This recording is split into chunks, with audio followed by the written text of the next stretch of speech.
building a relationship is so important first. And that's why I really encouraging, building relationships with people as people, and then it works towards your referral partners and different potential clients. It's having that common ground, whether it be, especially with LinkedIn, it gives you the chance to see if people went to maybe the same school as you, maybe they have nonprofits that you also like, or they people in common. There's just so much data there. If you stop and spend just a few seconds even looking at their profile, you can find something to connect with. And that's, people are so dying for connection because of this last year. It's really, if you can do a little bit of that, it's, people will really appreciate it.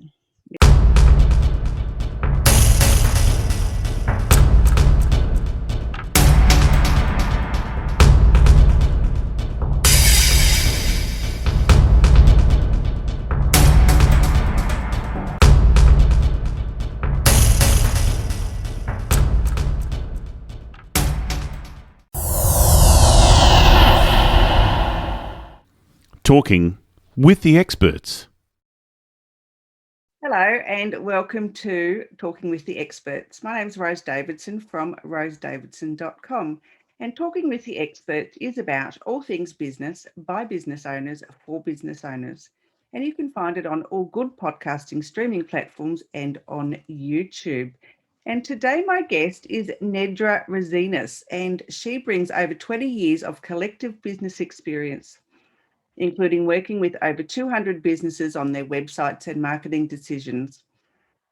She's had a variety of roles such as a business owner, web designer, project manager, consultant, teacher, mentor, and contributor.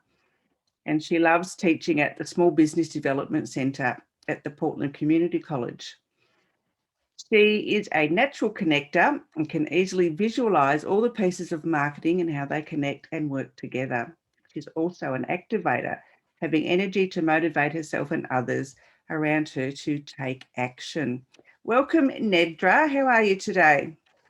Great, Rose. Thanks for having me. Oh, my pleasure. So tell me a little bit about your background. Yes, I've been working with websites and online marketing since the late 90s.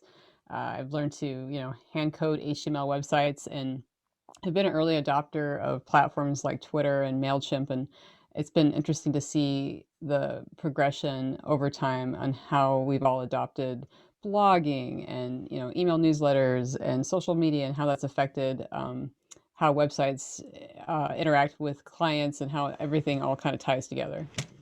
Yeah. So what makes a good website? That's a good question. I think something that's simple, easy to scan, and within 30 seconds, you know what to do. It's so frustrating when I try to order a pizza from a website and I can't even find the phone number, or it's really difficult. So I think having one objective, a call to action that's really simple and easy to know, can be one of the best ways to, best things to have on a website. It doesn't have to be more complicated.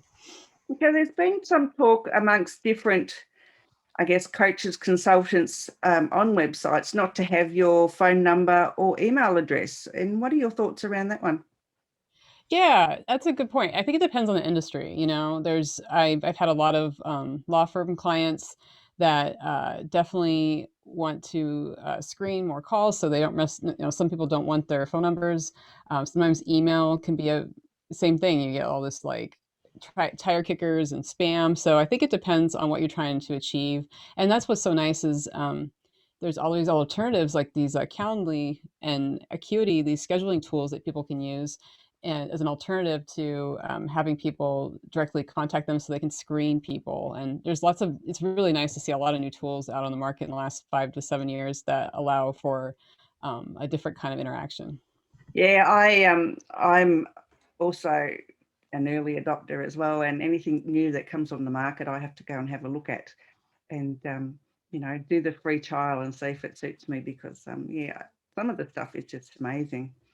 Yeah, it is. We live in a very incredible time in our lives, for sure.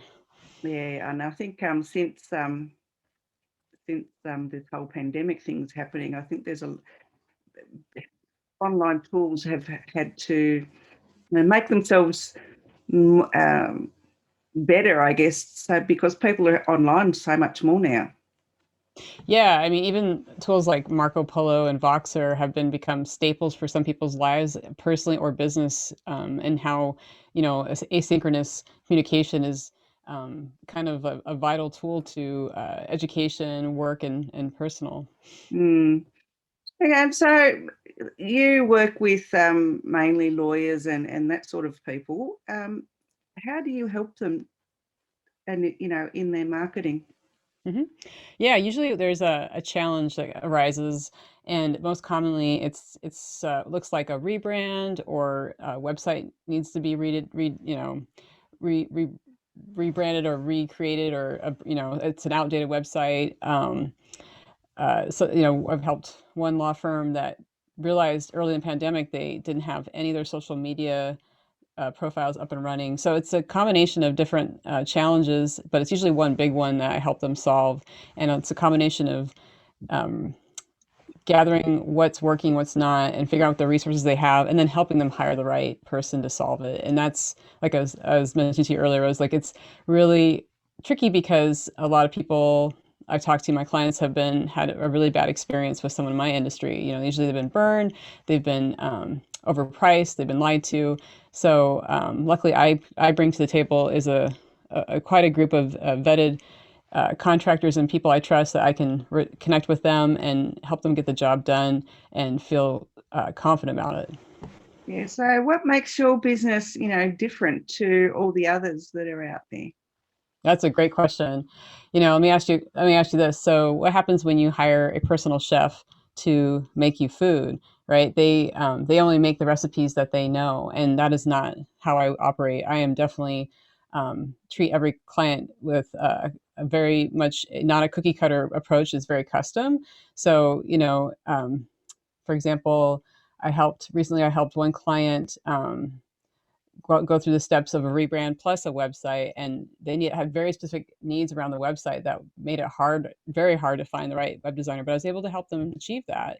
And I definitely have a more organic approach and really help them tap into resources and not force them down paths may not that might not suit their strengths. Yeah. So you're all into outsourcing and delegating, work outside of the business. So where do you get your pool of outsourcers from? I'm constantly meeting people and building those relationships. I invested in a CRM. I use Less Annoying CRM to help me maintain those relationships and keep notes on what people are doing and and one of my strengths is be able to parse out what people do. Like, I know probably 15 web designers, but I know they're all very unique in what they offer. And luckily, because of my background, I can understand that and translate that to a client and be like, okay, you want to hire this web designer because they have this knowledge in e-commerce and they know this and this and this other person wouldn't be a good fit. Just be able to it's like a almost like a translation of languages here, because most people when they're hiring, like be like me hiring an accountant, I'm like, wait, what is your specialty? I don't know finances. So it's basically like me being a guide to help translate different in between different languages. Yeah. Yeah. So I guess what types of outsourcing, do you recommend to, say, a startup business? I mean, they've been in Yeah. business for a little while, and they're finding the tasks that they're doing, either they don't like them or they're becoming overwhelmed, and they need, just some help. Yeah, usually the first step is to work with a virtual assistant.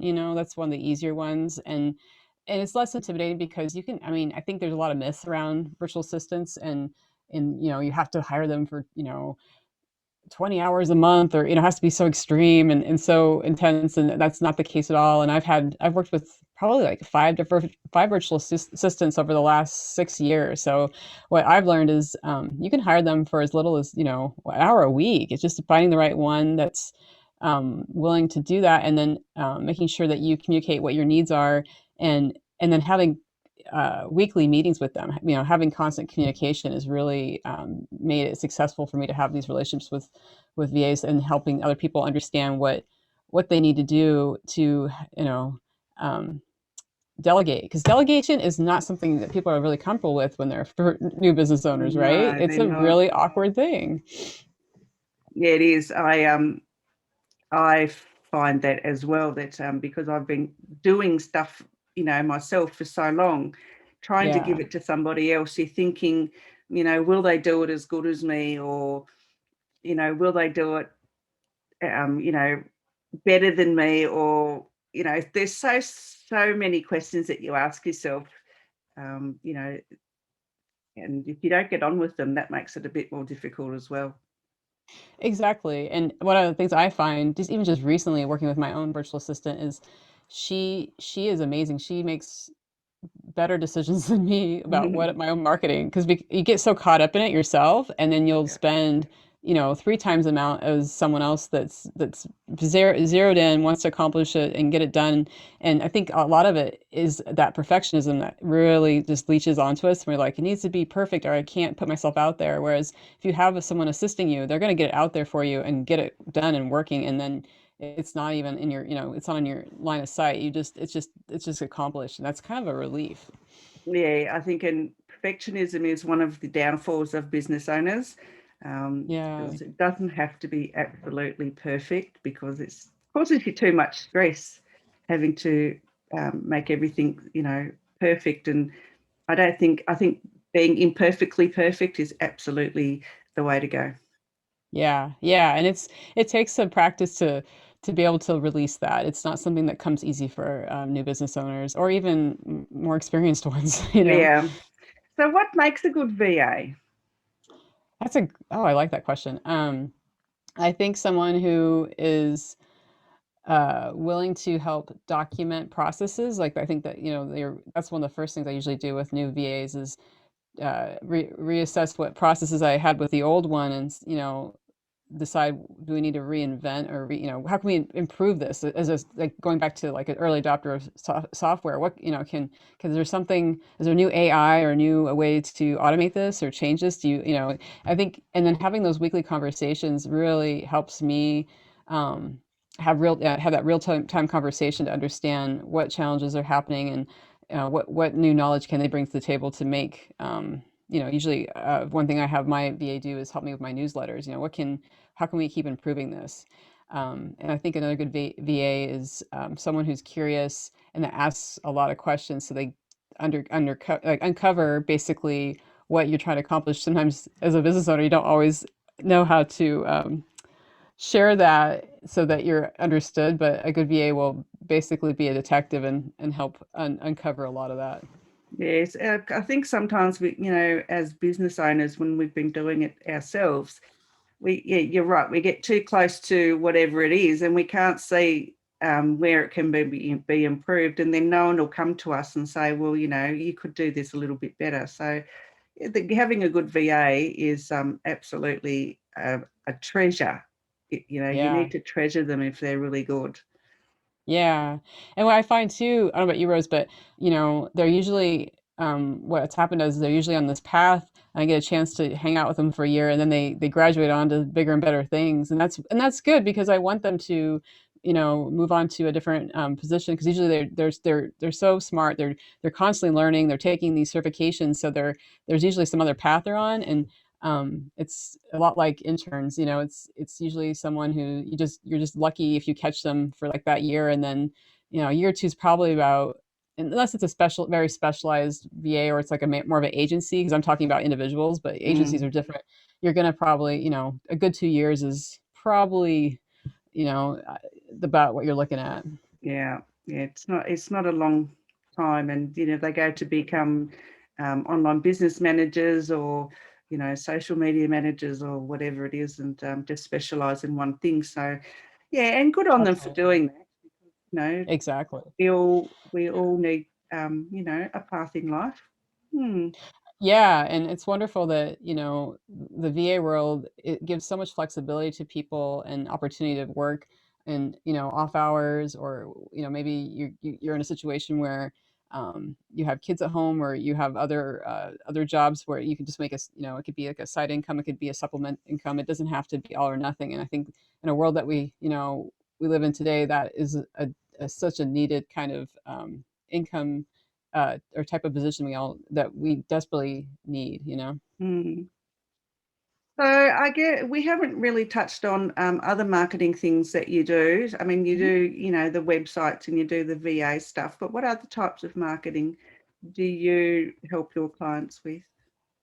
Yeah, I'm actually this last month I've been teaching how to build a referral system to a lot of folks, and that's been really and so it's kind of a reverse thinking of like, well, how is that marketing? But what I find, especially with a lot of the clients I work with, that's a pretty big part of how they get their work, and so it is a type of marketing that is maybe not so traditional or put in that same category, but I find it to be really important, and I find that I get a lot of my work through referrals. So, um, tomorrow I'll be giving a talk to the Oregon women lawyers about building referrals through LinkedIn, and using like basically two different marketing channels to work together is pretty powerful. And LinkedIn is a really unique one because it allows people to connect professionally, and there's just not a lot of this other personal stuff being brought in, and it's a really nice platform for people in the financial and legal world because it's accepted. They can't use other ones like Facebook and Instagram as much, and it's just they're going to find more of their type of clients they're looking for anyway. So those, yeah, I really touch on LinkedIn and referral partners and building that up, um, and just also teaching people how to do workshops and how to try out and experiment with ideas so that they can even take that to the next level and create like a group program, or basically branch out and see what they can do, because there's just endless possibilities with the way our the online business world is. It's really incredible. Yeah. So how do you build a good referral network? Yeah. So one of the first things I recommend is whenever someone refers a good client to you, you immediately thank them, and that can look like just writing a thank you card. And I think that handwritten card stands out so much more than any other medium right now or any other communication tool. I mean, email is great, but a handwritten card will definitely make an impression. And then what I also recommend is once they, let's say that client or that potential client becomes a client, that referral turns into an actual client. I like to send gifts and, really treasure my referral partners and make them feel loved, and, really reinforce that really awesome behavior, because I know that when that happens to me, I will definitely keep them top of mind, and that person I'll be thinking of them immediately for the next opportunity, and it grows and grows and builds upon itself.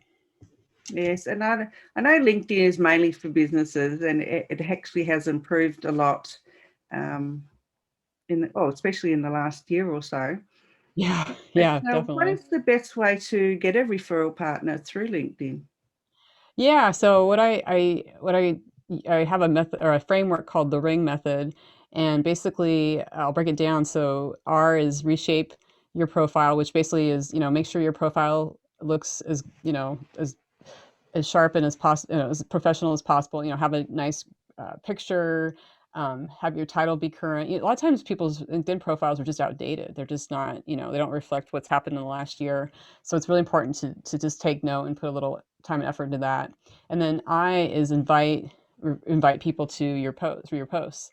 And one of the things that I recommend is when you do post on LinkedIn, to be a little bit, just be a tiny bit more vulnerable than normal, and share something that you think is valuable, or it could be like, sharing like a process or software, a book, and then you can work up to being a little bit more vulnerable. Like I shared this post about how I used to be really terrified of teaching these 3-hour classes for the Small Business Development Center, and how it took me a long time and lots of practice, and lots of talking to my dog to practice to get over, like, speaking for 3 hours straight. That's something that was I had never done before, and that post was so amazing.